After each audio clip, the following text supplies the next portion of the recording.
جامە بەسپاسەوە بەڕێز حەسەن حەیدەرمان لەگەڵایە کاندیدی ژمارە 14 لە لیستی 222 یەکێتی نیشتیمانی کوردستان لە بازنەی کەرکووک. کاک حەسەن بەیانیت باش سپاس کاتی خۆت بە ئێمە بەخشی. با سەرەتا ئەگەر ژماری خۆتمان پێ بڵێیتەوە خۆت بناسیێنی بە پرۆگرامی بەیانی کورسان نیوز.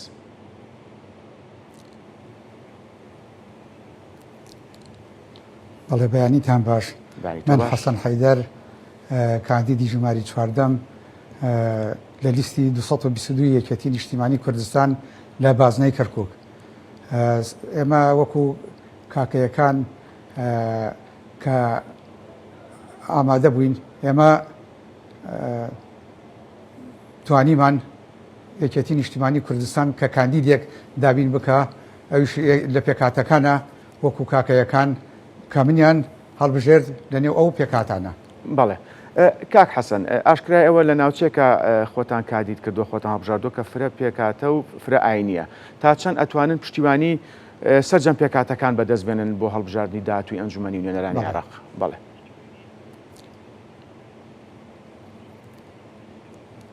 بەڵێ ئێمە وەکو یەکێتی نیشتیمانی کوردستان و وەکو کاکەیەک توانیمانە دەنگێکی باش و هەوڵێکی باش بدەین بۆ سەرخستنی لیستەکەمان، ئەوش لیستی یەکێتی نیشتیمانی کوردستانە بەبێ جیاوازی نەتەوەکان تریش هەر هەمان شت لەگەلمانن. باشە بەبێ جیاوازی. بەڵێ کاک حەسەن، ڕاوانشاد سەرۆک مامجەلال لە ڕابردوودا و لە ماوەکانی ڕابردوو چەند ساڵی ڕابردوودا بەبێ جیاوازی گرنگی با کاکەیەکاندا وەکو پێکهاتێکی گرنگی کەرکووک سەیری کردوون. ئێستاش سەرۆکی یەکێتی نیشتیمانی کوردستان هەمان ڕێبازی سەرۆک مامجەلالی گرت و لەسەر هەمان ڕێباز بەبێ جیاوازی گرنگی دەدات بە سەرجەم پێکاتەکانی کە لە کەرکووکدان و بە تایبەتیش کاکەیەکان. ئەمە تا چەند وای کردووە کە خەڵکی کەرکووک بەگشتی و پێکاتەکانی دیکەش بە تایبەتی متمانیان هەبێ بە یەکێتی نیشتیمانی کوردستان کە تەنها یەکێتی نیشتیمانی کوردستانە دەتوانێت لە بەغداد مافەکانیان بەدەست بێنێت.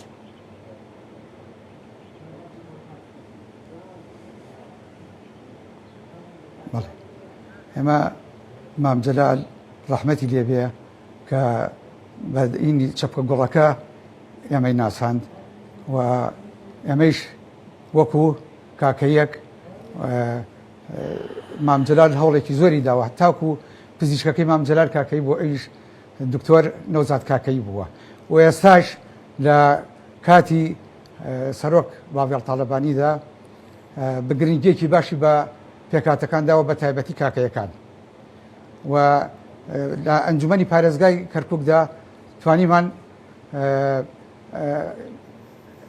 لە ئەنجومەنی پارێزگای کەرکووکدا سەرۆک باڤێڵ تاڵەبانی یەکێکی دەستنیشان کرد بۆمان کە ئەویش بە ئازادانە دەرچوو، ئەویش هۆشیار ئاغەیە لە ئاغاکانی کاکەی و ئێستاش کە من کاندیدم لە لیستی 222 یەکێتی نیشتیمانی کوردستان و کاندیدی ژماری 14 کە لەلایەن یەکێتیوە دەستنیشان کراوم و داوا دەکەین کە کاکەیەک چۆن ئەنجومەنی پارێزگای کەرکووکە بوو و یەکێک نوێنەرێکمانی شەبێت لە ئەنجومەنی نوێنەرانی عێراق کە داکۆکی لە مافەکانی کورد و کوردستان و هەرێمی کوردستان و کەرکووک و کاکەیەکان بە تایبەتی بکات. بەڵێ ئێمەش بە هیواین. باشە کاک حەسەن، ڕۆڵی یەکێتی نیشتیمانی کوردستان لە پاراستنی مافی کاکەیەکان یاخۆی گەرەجیدان بە کاکەیەکان و کەمینەکانی تر لە شاری کەرکووک چۆنە بینی بە شێوەیەکی گشتی؟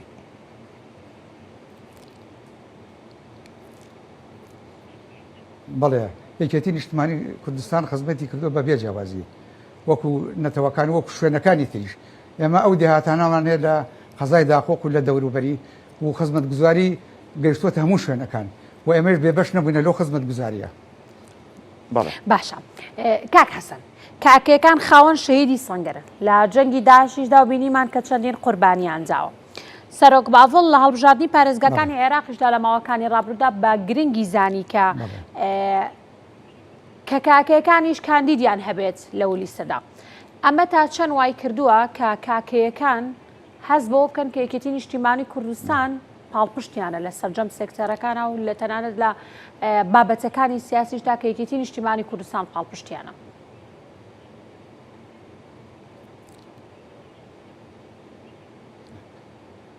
بەڵێ کاکەیەکان هەر لە کاتی شۆڕشەوە پێشونەرە بوونەوە و شەهیدمان داوە، چەندەها شەهیدمان داوە کە لەو شەهیدانە پێشڕەو کاکەی و کاکە ڕەش و سەیوەلی و سەی حوسێن کە دوو برابوونە و ئێستاش هەر لەم کاتەدا لە کاتی داعشدا زۆرترین قوربانیمان داوە لە سنوورەکە و ناوچەکەمان چۆڵ نەکردووە کە کاتی داعش هێرشی کردە سەر ناوچەی ئەسرا مەفقودین و حی عەسکەری توانیمان بەرگەری بکەین و کەرکووک جێ نەهێڵین و پاڵپشتی پێشمەرگەکان دژی داعش بوەستینەوە.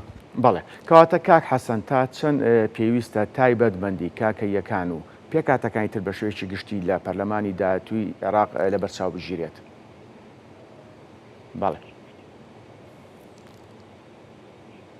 بەڵێ زۆر گرنگە کە یەکێک لە کاکەیەکان بڕاتە بەغدا کە نوێنەری کاکەیەکان و نوێنەری کەرکووکیش بکات چونکە کەرکووک بەڕاستی تایبەتمەندیەکی جیاوازە لەگەڵ شارەکانی ترە کورد و عەرەب و تورکمان و هەمووی بەشدارن لەوێ و ئەمەیش ئەمانەوێ کاکەیەک لە پەرلەمان دابنرێت. باشە کاک حەسەن وەکو لە پرسیارەکەی شوشمە ئاماژەم پێدا و بەڕێزیشت باست لێوە کرد کاکەیەکان شاربەشانی پێشمەرگە جەنگاون قوربانیان جاوە بۆ ئەم خاکە و بە کەرکووک بە تایبەتی پێتان وایە ئەمە جگە لە خۆشویستنیان بۆ خاکی کەرکووک کە یەکێتی نیشتیمانی کوردستان هەمیشە ئەو هەستەی پێدابێتن کە کەرکووک خاکی ئەوانە کاکەیەکەیان لە ئەنجامی ئەو هەڵوێست و قوربانی کە یەکێتی نیشتیمانی کوردستان دایەتی بۆ پێکاتەکان لە کەرکووک سەلمێنەری ئەوە بۆ کاکەیەکان کە یەکێتی نیشتیمانی کوردستان هی ئەوانە بۆی ئەوانیش ئامیشە ئامادەیان تێدایەکە قوربانی بدەن بۆ خاکی هەرێمی کوردستان بەگشتیوارە بە کەرکووک بە تایبەتی.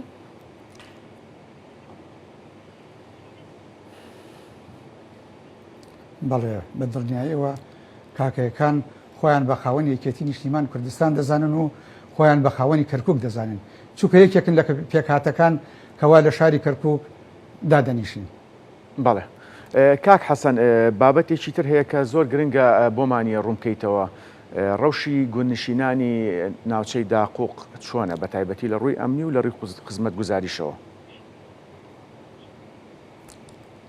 بەڵێ بەڵێ ناوچەی داخۆ کە پێک هاتووە لە چەند دێهاتێک لەوانە عەلیسرا و تۆبزاوە و زانقڕ و مەتیق و ئەلمەحەمە و عەرەبکۆی ئەم دێهاتانە سنوورن لەگەڵ داعشە بەڕاستی لە کاتی داعشدا دێکانمان چەند دێهێکمان چۆڵ کرا هەر خاپور کران عەرەبکۆی و ئەلمەحەمەد حتا زانقڕیش زۆر نێزک بوو و بەڵام بەس تۆبزاوە مایەوە و بەرگری کرد و دێکانیان چۆڵ نەکرد. بەڵێ کاتێسا ڕەوشی ئەمنی ئەو ناوچانە چۆنە هەم لە ڕوو ئەمنیەکەی و هەم لە ڕووی خزمەت گوزاریشەوە کاک حەسەن.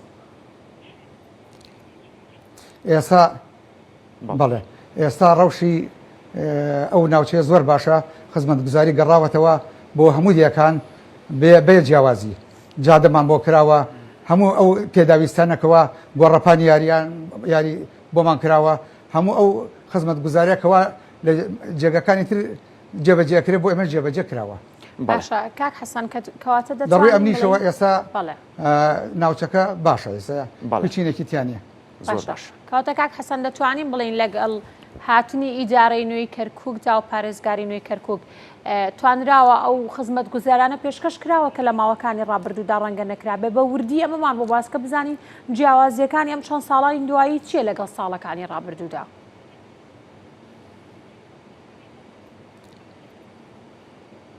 بەڵێ ئەمە دێهاتەکانمان کەوا سەر بە قەزای داخۆکن لە کاتی پارێزگاری پێشوودا هیچ خزمەت گوزاریەک نەبوو تەنانەت باری ئەمنیش تەواو نەبوو بەڵام ئێستا لە سەر سایەی کێتی نیشتیمانی کوردستان و بەڕێز ڕێبوارتەها پارێزگاری کەرکووک توانڕا خزمەت گوزاری و هەتا باری ئەمنیش بۆ ناوچەکە بگەڕێتە دواوە ئێستا ناوچەکە جێگیرە و خەڵک بەقەی فۆیات و چوەکات و بەڵێ کەواتە کاک حەسەن دابینکردنی خزمەت گوزاری بۆ سەر جەمنەتەوە پێکاتەکان لە شاری کەرکووک تا چەند کاریگەریە بێ بۆ بەهێزکردنی ئاشتەوایی لە شاری کەرکووک لە نێوان پێکاتەکان بەگشتی. بەڵێ بەڵێ خزمەت گوزاری لە شاری کەرکووک بە جیاواز لە هەموو ناوچەکان کراوە نەک بەس لە ناوچە کوردنشینەکان لە کاتی پارێزگاری پێشوودا خزمەت گوزاری بەس لەو ناوچانە کراکەوە خۆیان لێ بن بەڵام ئێستا بەبێ جیاوازی لە هەموو ئەو ناوچانێکەوە کوردنشین و عەرەب و تورکمانشی تایە. بەڵێ کەواتە یعنی ئێمە ئێمە دەستە گوڵەکەمان ئێستا جێبەجێ کردووە. بەڵێ کەواتە سیاسەتی چەپکە گوڵەکەی سەرۆک مام جەلال تا چەند کاریگەریە بێ بۆ بەهێزکردنی ئاشتی کۆمەڵایەتی لە شاری کەرکووک. بەڵێ بەڵێ کارەگەریکی زۆری هەیە چونکە بەڵێ. ئێمە ئێستا وتمان کە بێ جیاوازی پارێزگاری کەرکووک لە هەموو ناوچەکان دەستی کردووە بە خزمەتگوزاری بەڵێ. و بێ جیاوازی بەڵێ و هەمویان ئیسا لایەنتر هەیە لەبەرەوەی پارێزگاری کەرکووک ئیشی کردووە دەنگ بەلایەن یەکێتیش دەدەن.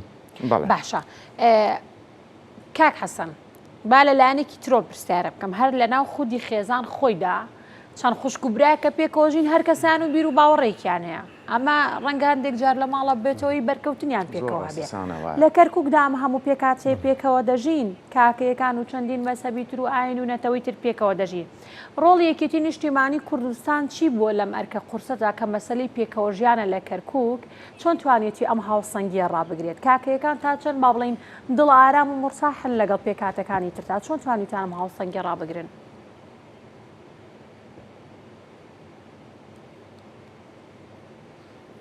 بڵێ یەکێتی نیشتیمانی کوردستان توانێستێتی هەموو پێکهاتەکان پێک بهێنێ و کەوا بێ جیاوازی لە هەموو شتێکدا لە خزمەتگوزاریدا ئێسامە لە گەڕێکی ئەسرا مەفقودین و ئەو ناوە دانیشین تورکمانمانتیایە عەرەبمانتیایە عەرەبی شیعەمانتیایە عەرەبی سونەمانتیایە هەموو شتێکمانتیایە بە بێ جیاوازی کەوا خۆیانیش ئەڵێن مەدام ئێمە پێکەوەن ئێمە دەنگ ئەدەن بە لیستەکە و دەنگ ئەدەن بە لیستەکەی کاکەی.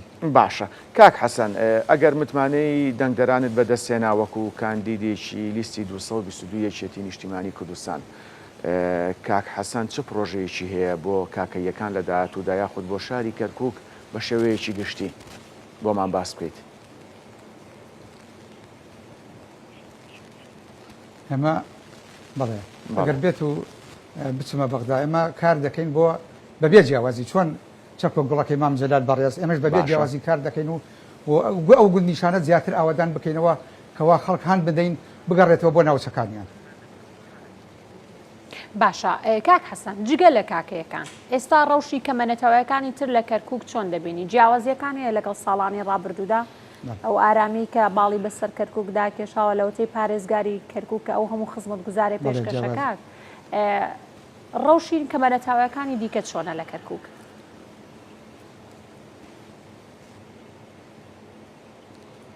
بەڵێ یەکێتی نیشتیمانی کوردستان بەبێ جیاوازی کاری کردووە و ئێستاش هەمویان ڕازین لەم دەسەڵاتە ئێستا.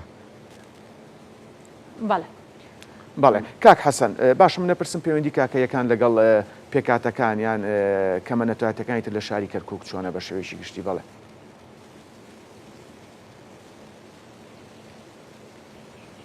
ئێمە پەیوەندیەکی باشمان نەگە لەگەلایەنەکانی تر و وەکووتمان تورکمان و عەرەب و کورد و مەسیحی و سنە و شیعە و پەیوەندیەکی باشمان هەیە لەگەلیان بەبێ جیاوازی. باشە کاک حەسەن بۆ داهاتوو یاخود لە دوای ئەوەی کە پەرلەمانی هەڵبژاردننی پەرلەمان بەڕێوە ئەچێت بە چه شێوازێک کار ئەکەن بۆ ئەوەی خزمەتگوزاری بگەنرێتە سەرجەم ناوچەکانی کەرکووک بە ناوچەکانی دەوروبەریشەوە بە چه شێوەیەک؟ بەڵێ بەڵێ ئەبێ کار بکرێت بە گەیاندنی خزمەتگوزاری بۆ ناوچەکانی تر چۆن ئێستا خزمەتگوزاری کراوە ئەبێ زیاتر خزمەتگوزاری بکرێت. باشە کاک حەسەن یەکێتی نیشتیمانی کوردستان هەمیشە هەوڵی ئەوەی داوە کە وەکو هەر لایەنێکی تر و وەکو هەر پێکاتێکی تر کاکەیەکانیش لە پۆستە باڵەکانی تری وڵاتە پلە و پۆستی خۆیانیان هەبێت ئەمە تا چەند وای کردەوە کە کاکەیەکان ئەو بیر و باوەڕیان لەلا دروست بێت کە ئێمەش لە لای یەکێتی ڕەنجمان بە زیانە چەوە قوربانیانی کە داومانە یەکێتی نیشتیمانی کوردستان پێزانینی هەیە بۆ قوربانیەکانیان تا چەند توانێت یەکێتی نیشتیمانی کوردستانم هەستە لای کاکەیەکان دروست بکات؟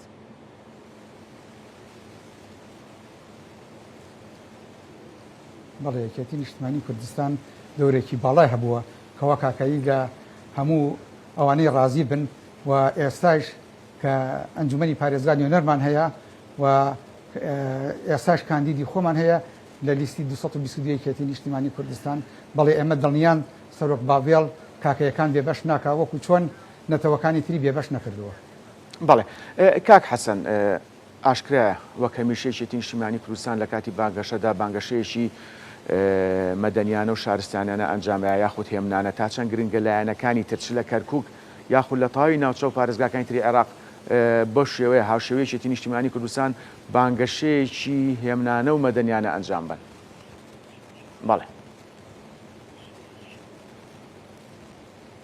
بەڵێ ئەمە داواکاری لەلایەنەکانی تر وەکو یەکێتی نیشتیمانی کوردستان بانگەژە بە هێمانان وەکو برا ئێمە نابێ هەیە وێنەی داناوە لە پێش وێنەکەی تر کە ئەوە دیار نییە ئێمە ئەمەیە ئەمانەوەیە ئەمە نەبێت ئێمە وەکو یەکێتی نیشتیمانی کوردستان وەکو برا لەگەل یەک ئەبین وەکو دۆست لەگەل یەکە بین کەوا پێکەوە ژیاوین و یەک ڕیزی کەرکووک پیشان دەدەین. باشە کاک حەسەن وەکو دوا پرسیارمان لە بەڕێزت یاخود دوا داواکاریمان لە بەڕێزت جارێکی دیکە ژمارەکەی خۆت و لیستەکەت بڵێرەوە بۆی هەم بەرنامەکەیم و پرۆگرامیم و هەم بینەرانیش ئاشنا بن بە بەڕێزت.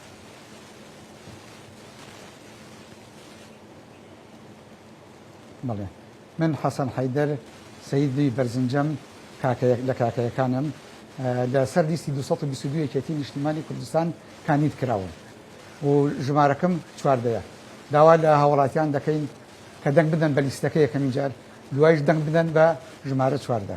بەڵێ بەڕێز حەسەن حەیدەر کاندیدی ژمارە چواردەی لیستی 222 لە بازنەی شاری کەرکووک. سوپاس ڕاستەخۆ لە کەرکووک لەگەڵمان بوویت سەرکەوتوو بن.